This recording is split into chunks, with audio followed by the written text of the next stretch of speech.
Hello everyone. जर तुम्ही M-S-T सी-ई-टीची तयारी करत असाल आणि तुम्ही आता 11वीत असाल किंवा 12वीत असाल, ठीक आहे. तुमचं स्वप्न आहे की बाबा मला इंजिनिअर बनायचंय. तुमचं स्वप्न आहे की मला सी-ओ-ई-पी, व्ही-जे-टी-आय, वालचंद यांसारख्या कॉलेजमधनं मला इंजिनिअरिंग कंप्लीट करायचंय. ठीक आहे. तर मी तुम्हाला सांगतो आजच्या व्हिडिओमध्ये मी जे काही पॉइंट सांगणार आहे, ज्या काही चुका सांगणार आहेत ना, त्या चुका तुमच्या आणि तुमच्या ड्रीम कॉलेजेसच्या मध्ये असणार आहेत. ठीक आहे. तुम्ही जर या चुका नाही केल्या तर 100% तुम्हाला सांगतो तुमचा रिझल्ट चांगला येणार आणि तुम्हाला जे कॉलेज पाहिजे, जे ड्रीम कॉलेज तुमचं आहे तेच तुम्हाला भेटणार. ठीक आहे. तर बघूया सगळ्यात पहिली चूक काय होते माहितीये का मुलांनो, की तुम्ही आहे का नाही स्टडी करता पण कोणत्या चॅप्टरला किती प्रायोरिटी दिली पाहिजे, कोणत्या चॅप्टरला किती महत्त्व दिलं पाहिजे हे तुम्ही अगोदर समजून घेत नाही. याच्याशिवाय तुम्ही स्टडी करता.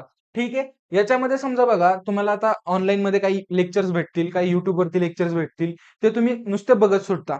ठीक आहे. ना विचार करता की बाबा हा चॅप्टर मला इम्पोर्टंट आहे. आता हे स्पेशली कोणासाठी असेल, ज्यांची परीक्षा 2 ते 3 महिन्याच्या टप्प्यावरती येऊन आलेली आहे. ठीक आहे. म्हणजे आता आता महिना ऑगस्ट, सप्टेंबर, ऑगस्ट महिना चालू आहे हा, बरोबर आहे का नाही? तुमची परीक्षा डिसेंबरमध्ये आणि तुम्हाला माहीतच नाहीये की मला कोणत्या चॅप्टरला प्रायोरिटी दिली पाहिजे, कोणत्या चॅप्टरला प्रायोरिटी नाही दिली पाहिजे, मला कळत नाहीये. तर सगळ्यात अगोदर आहे का नाही, तुम्ही हे बघा की कोणत्या चॅप्टरला प्रायोरिटी दिली पाहिजे. ठीक आहे. फॉर एक्झाम्पल आता जर तुम्ही 12चा मॅथ्स 1 बघितला, तर त्याच्यामध्ये व्हेक्टर आणि लाईन प्लेन सारखे 2 चॅप्टर्स आहेत. ट्रान्स फंक्शन सारखा एक चॅप्टर आहे, ज्याला तुम्हाला सोडून चालणारच नाहीये. कळतंय का? का? कारण की त्या 3 चॅप्टर्स मधनं नाही म्हटलं तरी प्रत्येक वर्षी सी-ई-टीच्या एक्झाममध्ये 15 पर्यंत क्वेश्चन्स येतात. म्हणजे लाईन प्लेन आणि व्हेक्टर ह्या 2 चॅप्टर्स मधनं 10 क्वेश्चन कन्फर्म फिक्स आहेत. ठीक आहे बाबांनो? तर ते 2 चॅप्टर्स तुम्हाला सोडून चालणार नाहीयेत. तर ते चॅप्टर्स कसे कव्हर करता येतील याच्यावरती फोकस द्या. ठीक आहे. जर तुमचे ते चॅप्टर्स नसतील झाले, ठीक आहे. आता मी तुम्हाला सांगतो जे विद्यार्थी 11वी मध्ये आहेत, ठीक आहे. त्यांच्यासाठी महत्वाचं आहे की बाबा तुमचा जो 11वीचा सिलेबस आहे मॅथ्सचा त्याला इग्नोर करून चालणार नाही. का? कारण की जर तुम्ही 11वी मध्ये स्ट्रेट लाईन नावाचा एक चॅप्टर आहे. तो जर नीट केला, तर तुम्हाला 12th मधला पेअर ऑफ स्ट्रेट लाईन येणार. कारण की सगळ्या बेसिक कन्सेप्ट 11वीतल्या चॅप्टर्स मधनं येतात 12th मध्ये. त्याच्यानंतर कंटिन्यूटी, लिमिट, डिफरन्शिएशन हे जर चॅप्टर तुमचे नसतील, तर तुम्हाला 11वीतलं डिफरन्शिएशन कळणारच नाही. डिफरन्शिएशन नाही आलं, तर ॲप्लिकेशन ऑफ डेरिव्हेटिव्ह नाही येणार. ठीक आहे. अशा सगळ्या गोष्टी आहेत ज्या इंटरलिंक्स आहेत हे सगळे चॅप्टर्स. ते एकमेकांवरती अवलंबून आहेत. हे तुम्हाला करावेच लागणार आहे. ठीक आहे. आता ज्या मुलांची परीक्षा डिसेंबरमध्ये आहे, आता ऑगस्टचा महिना चालू आहे, 4 महिने राहिलेत. त्यांच्यासाठी मी समजू शकतो, की बाबा ते 11वीचे चॅप्टर स्किप करू शकतात. पण टोटली स्किप करून चालणार आहेत का? नाही. आता बघा, तुम्ही 11वी मध्ये आपल्याला pair of straight sorry 12th मध्ये पेअर ऑफ स्ट्रेट लाईन नावाचा एक चॅप्टर आहे. ठीक आहे. त्या चॅप्टरमध्ये तुम्हाला इतके फॉर्म्युलेज आहेत जे सरळ-सरळ 11वीच्या पुस्तकात येतात म्हणजे 11वीच्या चॅप्टर्स मधनं येतात. म्हणजे डिस्टन्स बिटवीन 2 लाईन्स किंवा distance from 1 point two 1 line, distance between 2 parallel lines ह्या सगळ्या गोष्टी आहेत. हे फूट ऑफ परपेंडिक्युलर ह्या सगळ्या गोष्टी आहेत ज्या तुमच्या 11वीच्या चॅप्टरमध्ये एकदम डिटेलमध्ये समजवलेल्या आहेत. जर तुम्हाला त्या आल्या नाही, तर तुम्ही 12चा पेअर ऑफ स्ट्रेट लाईन कसा करणार? ठीक आहे बाळांनो. कळतंय मी तुम्हाला काय म्हणायचा प्रयत्न करतोय, की बाबा असं हवेत अचानक काय म्हणतात त्याला डायरेक्ट कोणताही चॅप्टर उघडला आणि कोणताही स्टडी केला असं करू नका. ठीक आहे. कोणताही YouTubeवरती व्हिडिओ दिसला बाबा वन शॉट दिसला, की सरसकट बघितलं. ठीक आहे. तुम्ही बघा अगोदर पुस्तक बघा. पुस्तकातल्या सगळ्या कन्सेप्ट त्या व्हिडिओमध्ये आहेत का नाही हे सगळं चेक करा. तुमच्या बेसिक कन्सेप्ट क्लिअर नसतील तर अगोदर बेसिक कन्सेप्ट क्लिअर करा. त्याच्यानंतरच एम-सी-क्यू वगैरे पी-वाय-क्यूज ह्या सगळ्या गोष्टी सॉल्व्ह करायला चला. ठीक आहे. तुम्हाला कळलं काय माझं काय म्हणणं आहे, की बाबा सगळ्यात अगोदर तुम्ही हे डिसाईड करा, की तुम्हाला कोणत्या चॅप्टरला प्रायोरिटी दिली पाहिजे. ठीक आहे. जे चॅप्टर्स तुमचे ऑलरेडी झालेले आहेत, त्यांना तुम्ही पहिल्यापासून करत बसणार का आता? नाही. तुमची जर परीक्षा 4 महिन्यावरती आली असेल, त्याला रिवाईज करा वगैरे ह्या सगळ्या गोष्टी आहेत. तुम्हाला कळलं पाहिजे, की मला कोणत्या चॅप्टरला किती प्रेफरन्स दिला पाहिजे. ठीक आहे बाळांनो. पुढचा पॉइंट आहे, की बाबा मी नंतर करेल. ठीक आहे. मी नंतर करणार. हा एक मुलांमध्ये सगळ्यात जास्त काय म्हणतात त्याला, हा एक ॲटिट्यूड प्रॉब्लेम असतो. आता मी ॲटिट्यूड प्रॉब्लेम असतो कसं समजावतो तुम्हाला. ठीक आहे. तुम्ही तुम्ही आज समजा तुम्ही कुठल्यातरी एका क्लासला जाताय. तुमच्या क्लासमध्ये आज व्हेक्टरचा एक एक्सरसाइज कंप्लीट केला. ठीक आहे. व्हेक्टरमध्ये तुम्ही स्केलर, ट्रिपल प्रॉडक्ट वगैरे शिकला. ह्या गोष्टी तुम्ही आज शिकल्या. ठीक आहे. तुम्हाला आज क्लासमधनं होमवर्क दिलाय का? नाही दिला. पण तुमचं कर्तव्य आहे, की बाबा आज जे माझ्या क्लासमध्ये झालं ना, त्याचं घरी जाऊन रिवाईज करणे, त्याचे क्वेश्चन सॉल्व्ह करणे. ठीक आहे. जर तुम्हाला क्लासमधनं होमवर्क नसेल भेटला, याचा अर्थ असा होतो का, की मी मी नंतर करणार? नाही. ठीक आहे. याचा अर्थ तुम्हाला करायचंय. जर तुम्हाला आज गोष्ट तुम्ही शिकला असाल, तर ती आजच्या आज समजून घ्या. त्याच्यावरती कसे क्वेशन्स येतात हे बघा. ठीक आहे. आता मी तुम्हाला ना एक गोष्ट सांगतो. ॲटिट्यूडचा प्रॉब्लेम मी का म्हणतो ह्या गोष्टीला? हे बघा, आत्ताच रिसेंटली म्हणजे खूप ह्या 1-1.5 महिन्यामध्ये का नाही मी एक रील बघितली Instaवरती. त्याच्यामध्ये का नाही एक स्पोर्ट्स कोच असतात आणि एक प्रेस कॉन्फरन्स चालू असते आणि त्या स्पोर्ट्स कोचला एक लहान मुलगा असतो तो क्वेशन विचारतो, की बाबा ज्यावेळेस तुम्ही मुलांना डिफेन्स शिकवता. ठीक आहे. डिफेन्स असतं स्पोर्ट्समध्ये, एक कन्सेप्ट असते डिफेन्स नावाची. तो मुलगा, छोटा मुलगा विचारतो त्या कोचला, की ज्यावेळेस तुम्ही तुमच्या मुलांना डिफेन्स शिकवता, त्यावेळेस सगळ्यात मोठं तुमचं सगळ्यात महत्त्वाचं काय असतं डिफेन्स शिकवताना? ॲटिट्यूड का टेक्निक? ठीक आहे. म्हणजे जर तुम्हाला डिफेन्स शिकायचा असेल, तर तुम्हाला चांगला ॲटिट्यूड पाहिजे का चांगली टेक्निक पाहिजे? तर ते कोच आन्सर देतात, तुमचा ॲटिट्यूड चांगला पाहिजे. ठीक आहे बाळांनो? हे बघा, जर एखाद्या व्यक्तीचा ॲटिट्यूडच चांगला नसेल, ॲटिट्यूड म्हणजे मी इन द सेन्स कसं म्हणतोय, की जर तुम्ही ठरवलंच नाही, की बाबा मला शिकायचंय, मला अभ्यास करायचाय, मला हे कंप्लीट करायचंय, ठीक आहे? तर तुम्ही कितीही हुशार असा, काही फायदा होणार आहे का? नाही. पण जर तुमच्यात ॲटिट्यूड चांगला आहे, भले तुमची आज टेक्निक खराब असू द्या, भले तुम्ही आज थोड्या अभ्यासात कमी हुशार असू द्या बाकीच्या कंपॅरिझनमध्ये, पण 3-4 महिन्यामध्ये, थोड्या दिवसांमध्ये तुम्ही त्यांच्या लेव्हलला येणार.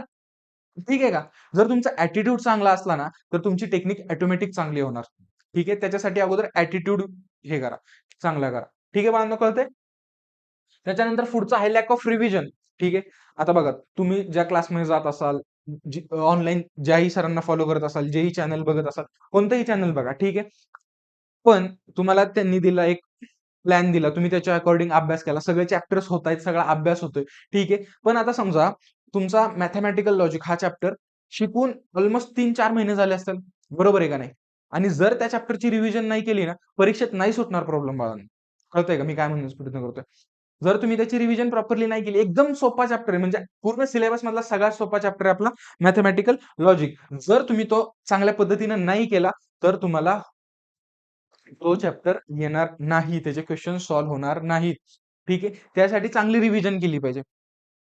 आणि बऱ्याचशा मुलांमध्ये मी हे बघतो, की बाबा जर तुमचा एखादा चॅप्टर ऑलरेडी शिकून झाला असेल, तर त्याला तुम्ही हे का नाही म्हणता, की तुमच्या डोक्यामध्ये असतं, की नाही मला ऑलरेडी येतंय हे चॅप्टर आहे माझ्या डोक्यात आहे, शिकलोय.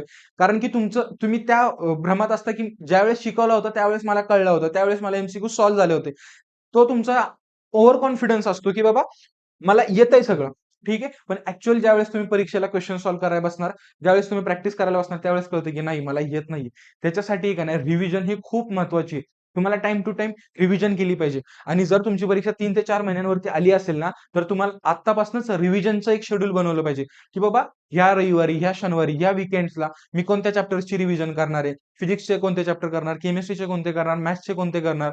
मग वीकडेजमध्ये, आठवड्यामध्ये कोणते चॅप्टर्स रिवाईज केले पाहिजेत. एखादा चॅप्टरमध्ये रिवाईज करायचा, जो 11वीत झालेला आहे, पण इम्पोर्टंट आहे. कळतंय का? ट्रिग्नोमेट्रीमध्ये ट्रिगो 2 सारखा एक चॅप्टर आहे, जो खूप महत्त्वाचा चॅप्टर आहे. तो तुम्हाला आलाच पाहिजे. जर तुमचा तो 11वी मध्ये झालेला चॅप्टर आहे आणि जर तुम्ही त्याची रिव्हिजन नाही केली, तर तुम्ही तो चॅप्टर विसरणार आणि तो चॅप्टर कंपॅरेटिव्हली ट्रिगो फंक्शनपेक्षा अवघड आहे.